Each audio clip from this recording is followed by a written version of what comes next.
Hello bachcho, let's read out the question first. In a two-beam interferometer, the orange mercury line composed of two wavelengths lambda 1 576.97 nanometer and lambda 2 equals to 579.03 nanometer is employed. So basically यहाँ पर to beam interferometer की बात की जा रही है जिसमें orange mercury line composed है इन दो वेवलेंथ्स की. So what is the least order of interference at which the sharpness of the fringe pattern is the worst? So हम बताना है किस लीस्ट ऑर्डर इंटरफ्रेंस के लिए जो शार्पनेस ऑफ फ्रिंज पैटर्न है वो वर्स्ट होगा, बहुत ही बेकार सा होगा. तो चलिए स्टार्ट करते हैं हम सॉल्यूशन से. But before of its let's talk about the key concept which we are going to use here for this question. So यहाँ पर सबसे पहले तो हम ये लीस्ट ऑर्डर इंटरफ्रेंस क्या है इसको समझ लेते हैं. सो बेसिकली यदि मैं यहाँ पर बोलूँ कि जो ब्राइट फ्रिंज है, ठीक है, जो भी ब्राइट फ्रिंज है which is due to lambda one के कारण से आ रही है, और दूसरी एक हम कंसिडर कर लेते हैं डार्क फ्रिंज. ठीक है, दूसरी हम बोल देते हैं dark fringe which is due to lambda 2. So इन दोनों का जो कोइंसाइड होगा, ये दोनों जो कोइंसाइड हो रहे होंगे उसी को हम क्या बोल देते हैं, लीस्ट ऑर्डर इंटरफ्रेंस. इसी को हम क्या बोल देते हैं, लीस्ट ऑर्डर इंटरफ्रेंस बोल देते हैं ना. यदि मैं यहाँ से बात करूं सो कॉन्सेप्ट क्या लगाने वाले थे.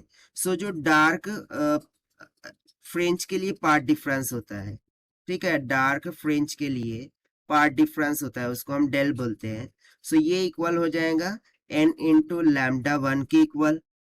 और जो ब्राइट फ्रिंज होंगी, ठीक है, जो भी ब्राइट फ्रिंज होंगी उसके लिए जो पाथ डिफरेंस होगा वो किसके इक्वल हो जाएगा, n माइनस ऑफ 1/2 लैम्डा 2 के बराबर. ये हो गया हमारा फॉर्मूला. और हमें सिंपली क्या करना है, इन दोनों को इक्वेट कर देना है क्योंकि वहां पर लीस्ट ऑर्डर इंटरफ्रेंस हो रहा है, राइट. यानी कि ये दोनों कोइंसाइड होंगे ना, सो कोइंसाइड होंगे यानी कि हम दोनों को इक्वेट कर देंगे.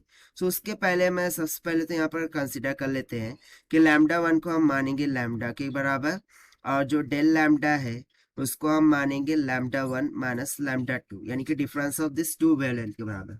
सो अब हम क्या करते हैं, इन दोनों को इक्वेट कर देते हैं क्योंकि वे दोनों एक दूसरे से कोइंसाइड हो रहे हैं. सो एन लैम्डा 1 का मान किसके बराबर आ जाएगा, n minus 1/2 times of lambda 2 के बराबर. सो यहाँ से n लैम्डा 1 को लैम्डा माना था, this will be equals to n minus of 1/2. Now from here lambda 2 किसके इक्वल आ जाएगा, lambda 1 minus of del lambda के इक्वल आ जाएगा. सो यहाँ से ये किसके बराबर आ जाएगा, lambda okay minus of del lambda के बराबर आ जाएगा. सो इसको हम फर्दर क्या करते हैं, सिंप्लीफाई करते हैं. सो यहाँ से देखिए ये तो एन लैम्डा ही होगा, this is equals to n को अंदर मल्टीप्लाई कर दीजिए, ये हो जाएगा एन लैम्डा और माइनस का n del lambda, second term minus of lambda by 2 and minus minus will get plus del lambda by 2 के बराबर आ जाएगा. सो देखिए क्या कैंसिल हो रहा है, एन लैम्डा से एन लैम्डा कैंसिल हो गया. मुझे पता करना था यहाँ पर n का मान. So n will comes out to be, देखिए माइनस है उधर जाके प्लस हो जाएगा. सो यहाँ पर बच क्या जाएगा, लैम्डा बाय 2, ठीक है, del lambda by 2 not lambda by 2, del lambda by 2 बच गया. और ये माइनस में लैम्डा बाय 2 और डिवाइडर में ये डेल लैम्डा उधर जाके क्या कर जाएगा, डिवाइड कर जाएगा, राइट.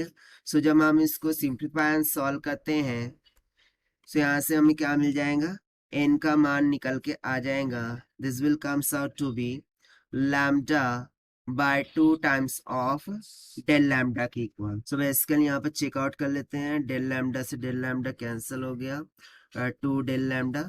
लेकिन यहाँ पर देखिए माइनस था ना, यहाँ पर क्या था, माइनस साइन था, राइट। सो माइनस साइन के कारण से ये निगेटिव में आएगा, -2 डेल लैम्डा के equal. So this is equals to, यहाँ पर हो जाएगा लैम्डा। अब हम करस्पॉन्डिंग वैल्यू सब्स्टिट्यूट करते हैं। सेल लैम्डा को हमने माना था λ1, सो ये अगेन हम क्या करते हैं, लैम्डा को λ1 से रिप्लेस कर देंगे।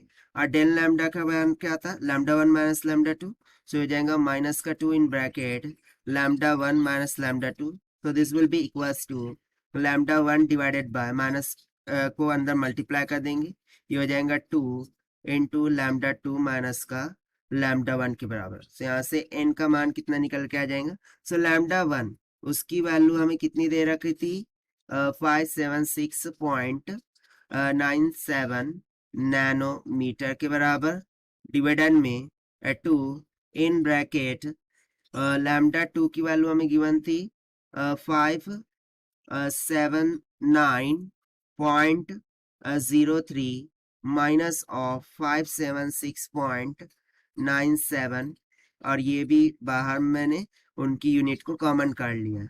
सो नैनोमीटर से नैनोमीटर कैंसिल हो गया। सो जब आप इसको सिंप्लीफाई करेंगे, so it will comes out to be 140 के इक्वल, और यही हो जाएगा हमारा आंसर फॉर दिस क्वेश्चन जो कि हमसे पूछ रखा था। And this we have found by using the concept of coincidence of bright fringe with dark fringe, say, or you can say by using the part difference formula for dark and bright fringe, say. So this is the required solution. I hope you understood well. Best of luck. Thank you.